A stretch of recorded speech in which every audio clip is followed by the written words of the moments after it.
చిత్తూరు జిల్లా పుల్చల మండలం నిన్న సాయంత్రం కురిసిన భారీ వర్షానికి పిడుగుపాటుకు గురై పుల్చల మండలంలో ఒక పాడి ఆవు మృతి చెందింది.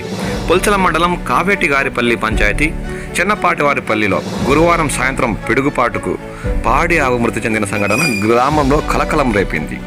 గ్రామానికి చెందిన రాజేంద్ర నాయుడు తన ఇంటి సమీపంలోని వ్యవసాయ పొలం వద్ద ఉన్న కొబ్బరి చెట్టు కింద పాడి ఆవును కట్టేశాడు.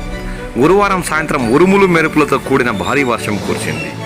ఈ నేపథ్యంలో పిడుగు పడడంతో చెట్లపై ఉన్న పక్షులు, కోతులు ఒక్కసారిగా పరుగులు పెట్టగా ప్రజలు భయభ్రాంతులకు గురయ్యారు. పొలం వద్ద నిర్జీవంగా పడి ఉన్న ఆవును గమనించిన రైతు రాజేంద్ర నాయుడు లబోదిబోమన్నాడు. గ్రామస్తులు ఆవుని పరిశీలించగా అప్పటికే మృతి చెందినట్లు వారు గుర్తించారు. ఆవు విలువ 75,000 ఉంటుందని, తనను ప్రభుత్వం ఆదుకోవాలని పాడి రైతు రాజేంద్ర నాయుడు అధికారులను కోరారు.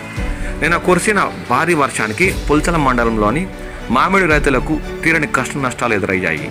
ఈదురు గాలులు భారీ ఎత్తున వేయడంతో చెట్లల్లో ఉన్న కాయలు నేలరాలి రైతులను తీవ్రంగా నష్టపరిచింది నిన్నటి భారీ వర్షం.